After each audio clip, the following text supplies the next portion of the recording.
Assalamualaikum warahmatullahi wabarakatuh. Perkenalkan, nama saya Diah Ayu Legawati, dosen tetap program studi Ekonomi Islam Fakultas Ekonomi dan Bisnis Universitas Muhammadiyah Profesor Dr. Hamka. Bidang keilmuan yang saya tekuni adalah ekonomi dan keuangan Islam, lebih khususnya yang berkaitan dengan investasi, perilaku keuangan, dan juga pasar modal syariah.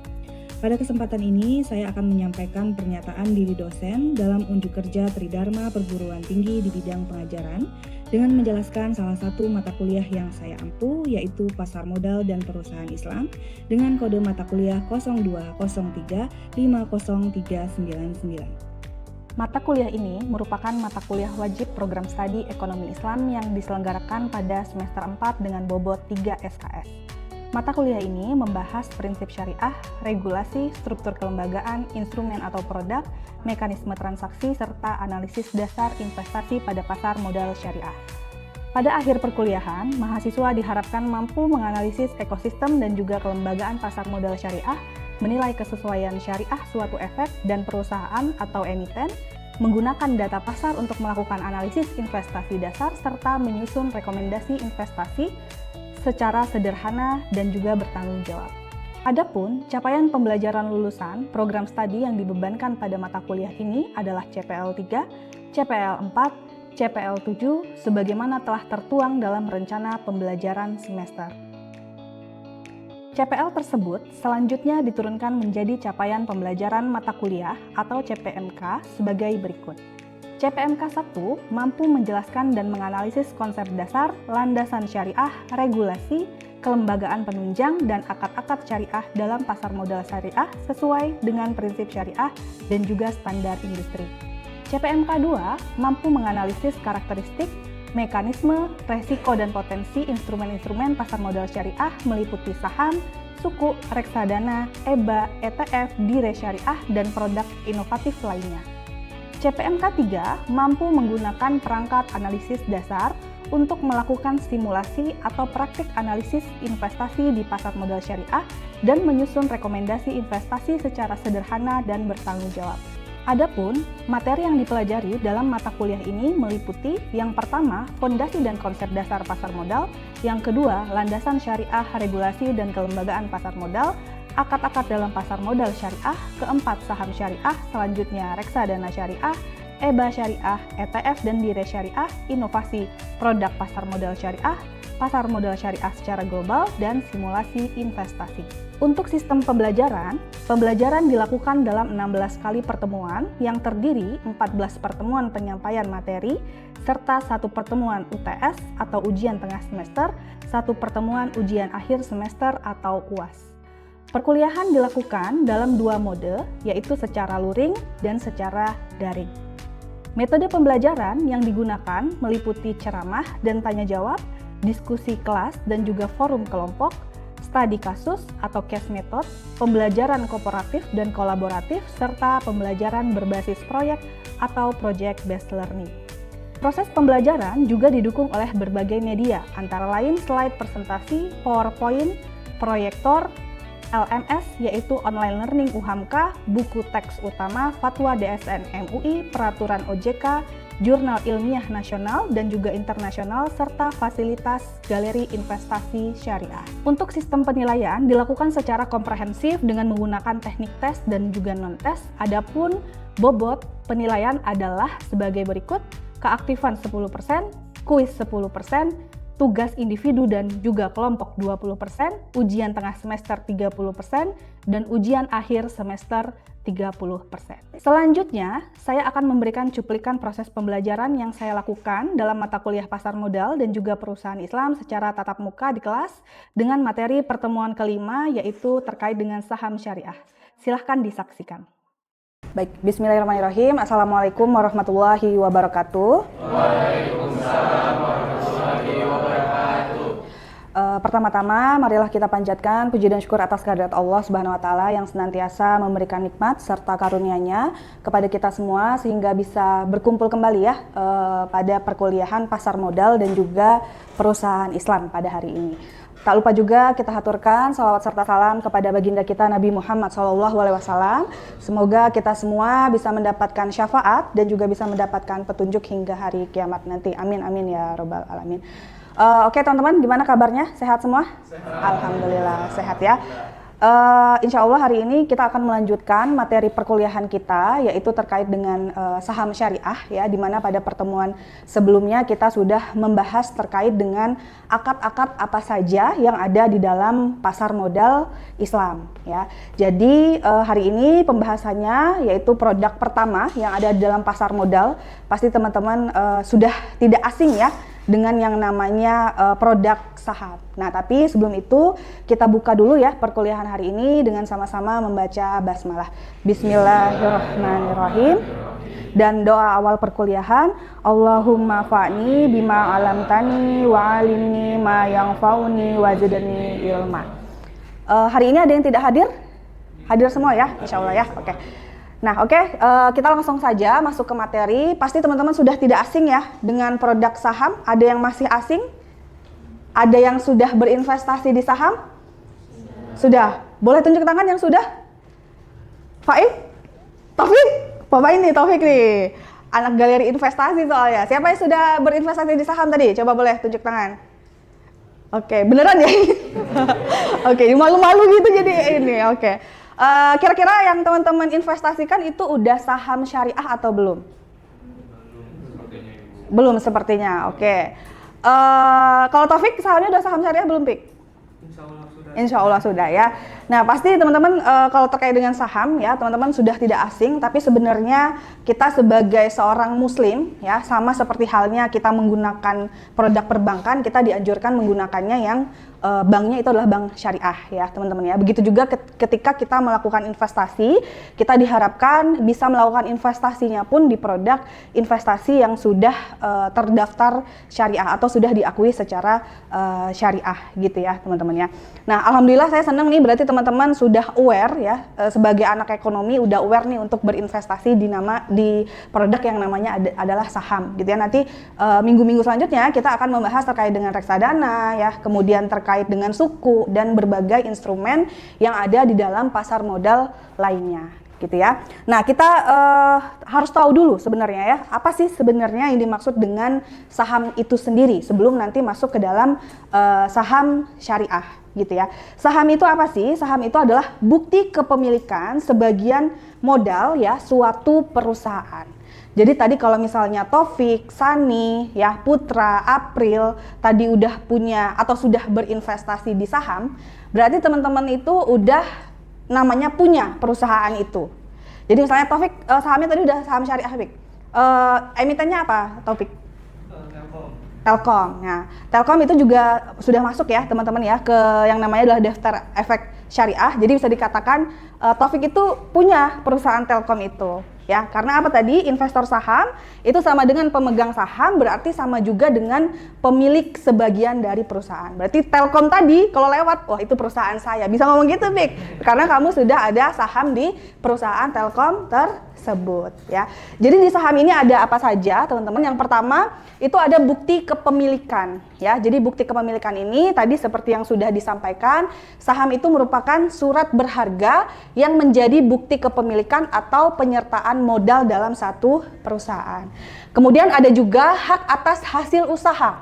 Ya, jadi di sini maksudnya adalah pemegang saham itu nanti ketika Taufik dan juga teman-teman yang lain akan mendapatkan yang namanya hasil usaha, bisa dalam bentuk dividen atau bisa bentuk dalam capital gain. Ya, kalau misalnya harga sahamnya itu naik, teman-teman dapat capital gain. Ya, kalau dividen berarti keuntungan yang didapatkan dari saham yang dipunyai oleh teman-teman tadi. Kalau emitennya mau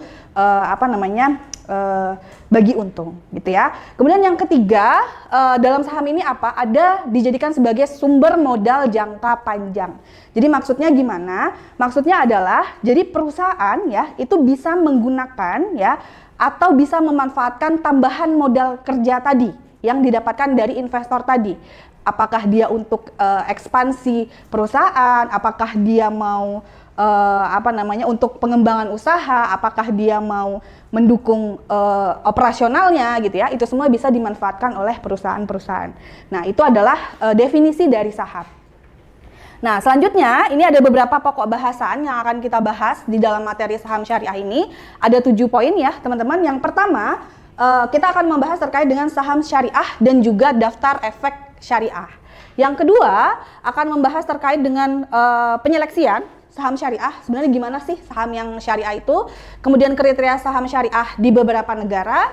Kemudian ada indeks saham syariah. Kemudian bagaimana cara berinvestasi, inovasi produk, dan nanti ada sedikit studi kasus yang akan kita bahas ya. Oke, kita masuk ke poin pertama terkait saham syariah dan juga daftar efek syariah. Sebenarnya gimana sih perusahaan itu ya atau suatu saham itu bisa dikatakan sebagai saham syariah? Itu bisa dengan 2 cara, teman-teman. Yang pertama, itu bisa dikatakan sebagai emiten aktif atau eksplisit syariah. Jadi maksudnya gimana dikatakan sebagai emiten aktif ini? Dikatakan sebagai emiten aktif itu adalah ketika sebuah perusahaan itu benar-benar mendeklarasikan bahwa perusahaannya itu memang benar-benar perusahaan syariah. Ya, jadi terkait dengan anggaran dasarnya, dia menyatakan bahwa kegiatannya itu sesuai dengan prinsip syariah. Salah satu ciri-cirinya apa? Emiten aktif ini, ada yang tahu? Ciri-cirinya? Dia mempunyai yang namanya adalah DPS, Dewan Pengawas Syariah.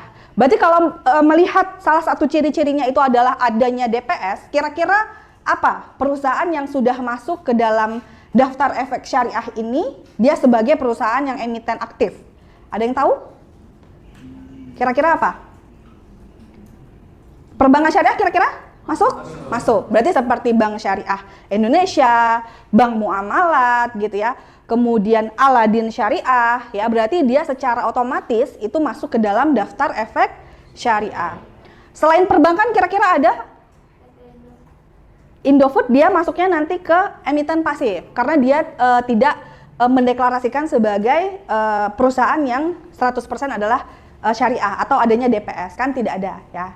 Berarti dia masuknya ke dalam emiten pasif. Kalau teman-teman tahu, pernah dengar ada Hotel Sofyan? Ada yang pernah dengar Hotel Sofyan? Itu di daerah mana ya? Menteng ya? Daerah Menteng. Nah, itu sebagai bentuk dari emiten aktif juga, teman-teman, yang terdaftar di dalam efek syariah ya. Nah, kemudian kalau yang kedua, itu adalah emiten pasif, teman-teman, atau perusahaan yang dia bisa masuk ke daftar efek syariah harus berdasarkan screening dulu. Dari bisnis screeningnya dan juga dari financial screeningnya. Tadi contohnya adalah Indofood ya, itu dia masuk tuh ke daftar efek syariah, tapi dia harus ada screening dulu dari bisnis screeningnya dan juga dari financial screeningnya. Misalnya Taufik tadi juga investnya di Telkom gitu ya. Nah Telkom itu masuk ke dalam emiten pasif juga, teman-teman ya, karena dia memenuhi kriteria dari OJK gitu. Nah, sampai sini kira-kira ada yang mau ditanyakan dulu, teman-teman? Sudah cukup jelas ya? Jelas, oke. Nah, alurnya gimana teman-teman bisa masuk ke dalam daftar efek syariah ini tadi ya. Kalau emiten aktif itu sebenarnya dia udah auto masuk gitu ya. Tetapi kalau dia emitennya pasif, dia harus ditelaah dulu atau di screening dulu gitu ya, baru nanti masuk ke dalam daftar efek syariah. Ya, jadi emiten pasif itu bisa dibilang perusahaannya itu dia non syariah ya, teman-teman ya, tetapi lolos kriteria syariah. Ya, siapa yang menyeleksinya ini? Yang menyeleksinya itu adalah Otoritas Jasa Keuangan. Ya, jadi ada kriteria-kriterianya. Nanti kita akan bahas apa saja kriterianya. Nah, ini yang dimaksud dengan daftar efek syariah ya. Mungkin tadi masih ada yang belum berinvestasi di saham syariah, bisa tahu sebenarnya daftar efek syariah itu apa gitu ya. Daftar efek syariah itu adalah merupakan kumpulan efek yang tidak bertentangan ya dengan prinsip-prinsip syariah. Tidak bertentangan dengan prinsip-prinsip syariah itu berarti harus memenuhi prinsip syariah, yaitu terbebas dari maisir, garar, ya, riba gitu ya, itu sudah jelas. Kemudian apalagi produk yang dihasilkan oleh emiten-emiten atau perusahaan-perusahaan tersebut itu adalah produk-produk yang tidak boleh mengandung barang-barang yang haram. Jadi harus yang halal. Gitu ya. siapa yang menetapkan emiten itu masuk ke dalam daftar efek syariah? Itu adalah OJK ya, teman-teman ya. Kemudian diterbitkan oleh penerbit DES ya. Kemudian kapan daftar efek syariah ini keluar? Itu setahun 2 kali, teman-teman ya. Ada di 1 Juni dan ada di 1 Desember.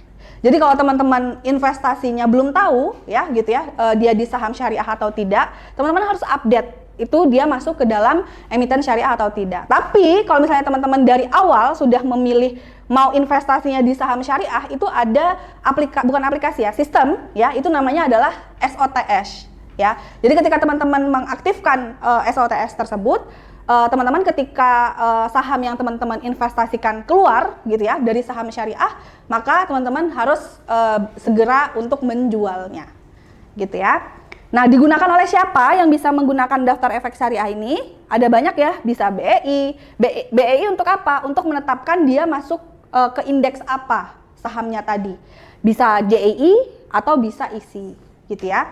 Kemudian bagi manajer investasi yang mempunyai RDS, ini juga penting ya teman-teman ya. Jadi manajer investasi mengelola gimana reksadana yang investor tadi maunya reksadana syariah itu dikelola dengan adanya daftar efek syariah ini tahu gitu ya bahwa saham yang lagi diinvestasikan oleh manajer investasi itu masih masuk ke dalam saham syariah atau tidak, atau masuk ke daftar efek syariah atau tidak gitu ya.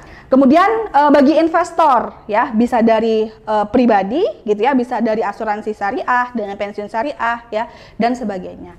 Nah, itu yang dimaksud dengan daftar efek syariah. Kemudian di sini ada penerbitan daftar efek syariah itu berkala.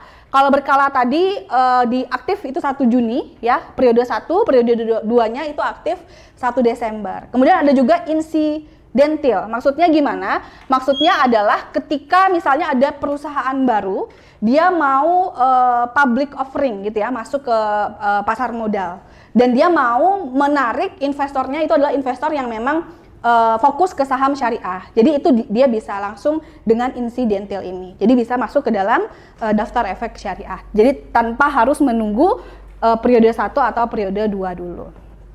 Oke, selanjutnya terkait dengan penyeleksian saham syariah ini tadi ya teman-teman ya. Yang pertama dilihat dari bisnis screening. Jadi awal mulanya itu belum langsung ke finansial, tapi dilihat dulu bisnis screeningnya perusahaan tersebut. Apakah dia mengandung perjudian dan sejenisnya perusahaannya? Kalau dia mengandung hal ini, berarti dia udah auto tidak bisa ke tahap selanjutnya. Kemudian ada jasa keuangan ribawi, jadi kayak bank-bank konvensional, itu sudah auto tidak bisa masuk ke dalam daftar efek syariah. Jual beli resiko yang mengandung ketidakpastian, kemudian memproduksi atau mendistribusikan barang-barang atau jasa-jasa yang haram, itu sudah auto tidak bisa. Kemudian kegiatan lain yang bertentangan dengan prinsip syariah. Nah, ketika bisnis screeningnya lolos, tahap selanjutnya perusahaan tersebut akan dilihat bagaimana financial screeningnya. Yang pertama dilihat itu adalah dari rasio utang berbasis bunganya. Jadi tidak boleh lebih dari 45% atau harus kurang dari 45%.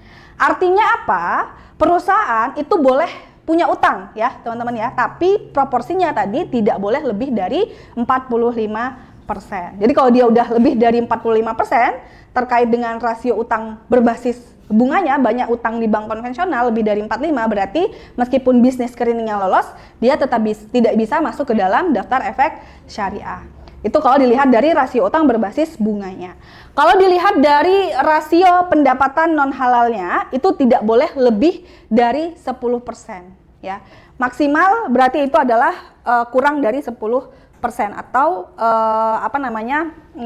total pendapatan perusahaannya itu boleh berasal dari aktivitas yang non halal ya, seperti bunga deposito atau investasi, itu berarti kurang dari 10%.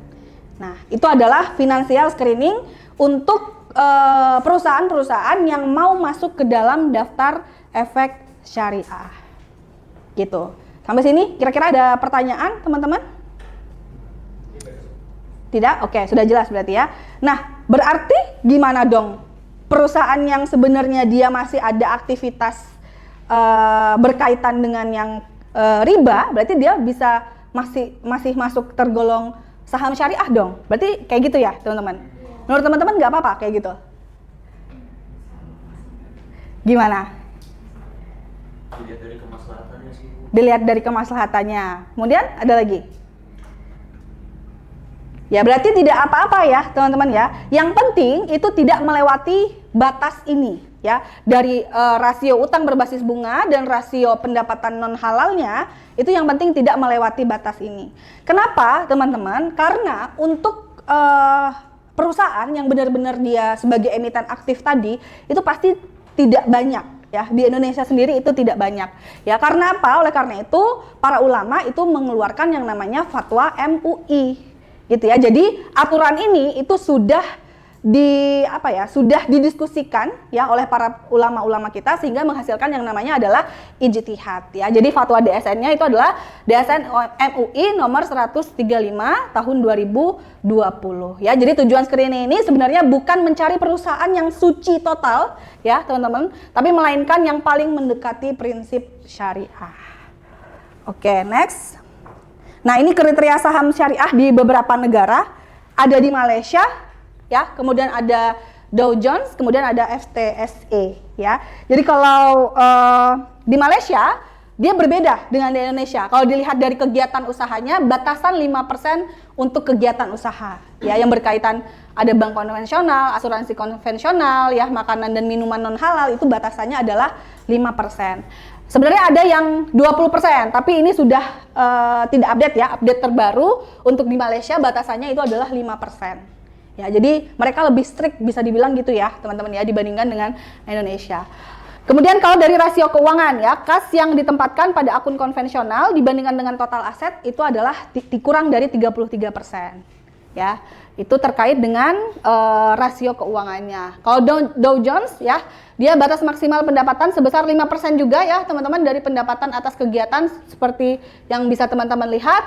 Untuk maksimal rasio keuangannya juga 33% atas rasio-rasio total hutang, jumlah kas di bank konvensional gitu ya, ataupun juga piutang dibagi dengan rata-rata kapitalisasi.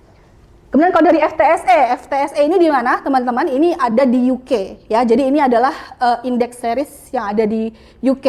Itu merupakan kumpulan indeks yang mengukur gimana kinerja perusahaan-perusahaan yang terdaftar di Bursa Efek di London ya. Nah, ini indeks saham syariah ya.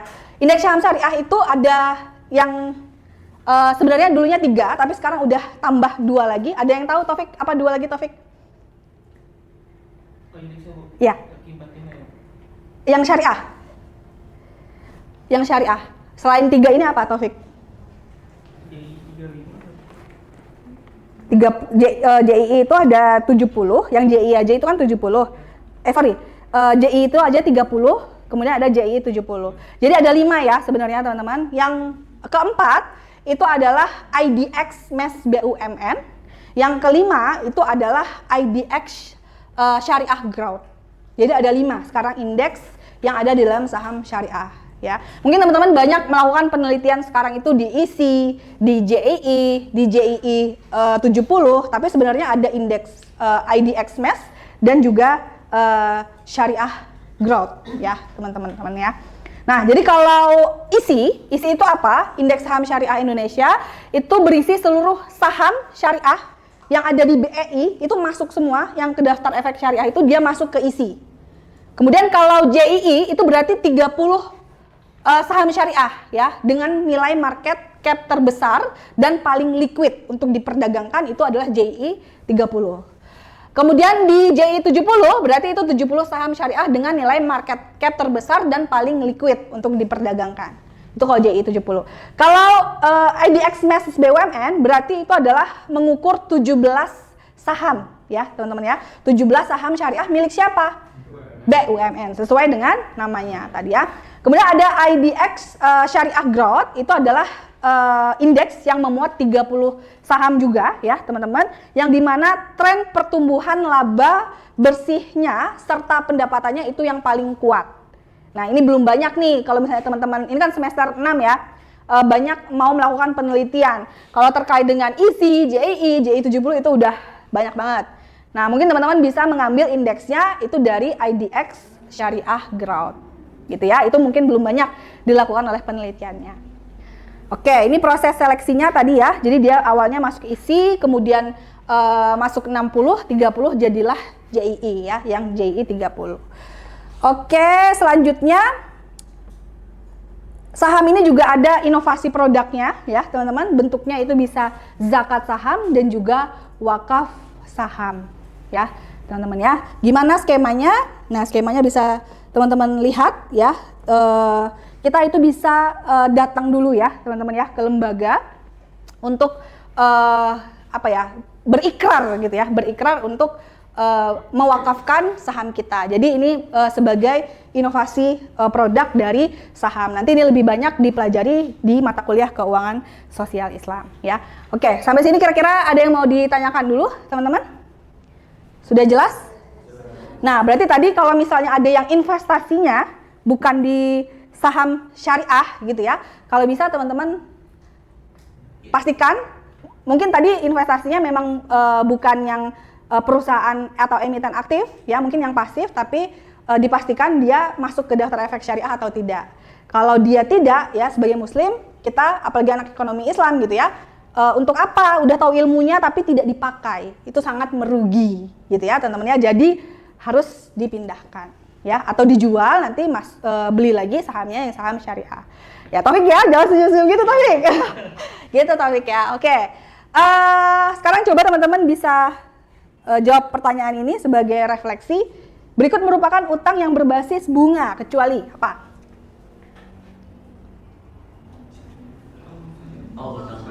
Apa?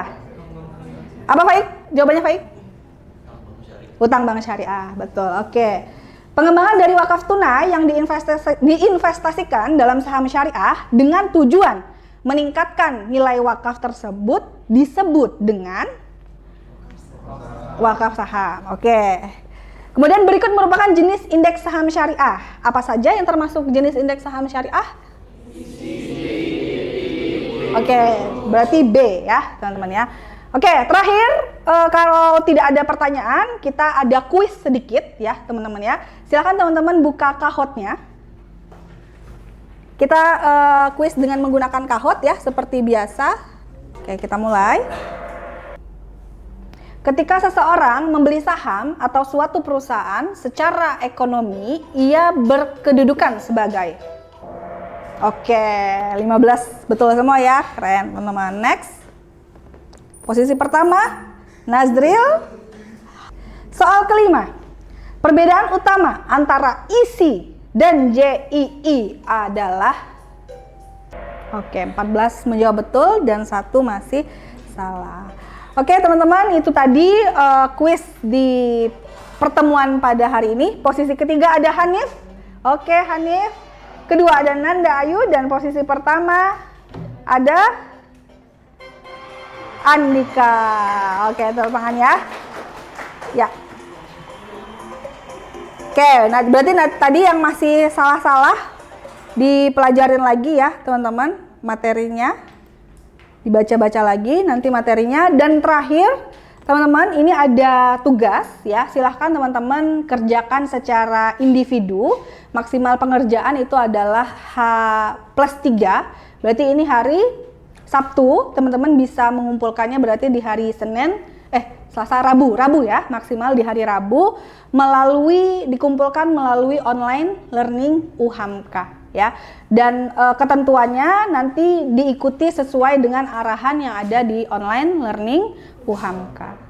Oke, mungkin kalau tidak ada lagi pertanyaan dan teman-teman insya Allah sudah memahami apa yang kita pelajari hari ini, kita cukupkan dulu untuk pertemuan hari ini. Insya Allah kita akan bertemu kembali minggu depan ya. Jangan lupa tugasnya dikerjakan. Kita tutup ya teman-teman untuk perkuliahan hari ini dengan sama-sama membaca hamdalah alhamdulillahirabbil alamin dan doa kafaratul majelis subhanakallahumma wa bihamdik asyhadu alla ilaha illa an astaghfiruka wa atubu ilaik. Terima kasih, semoga ilmu hari ini bermanfaat dan bisa diimplementasikan oleh teman-teman ya. Wassalamualaikum warahmatullahi wabarakatuh. Waalaikumsalam warahmatullahi wabarakatuh. Oke, terima kasih. Demikian deskripsi singkat serta cuplikan proses pembelajaran dari mata kuliah pasar modal dan juga perusahaan Islam yang saya ampu. Semoga dapat memberikan gambaran mengenai bagaimana kinerja pengajaran yang saya lakukan khususnya di mata kuliah pasar modal dan juga perusahaan Islam di program studi Ekonomi Islam Fakultas Ekonomi dan Bisnis Universitas Muhammadiyah Profesor Dr. Hamid.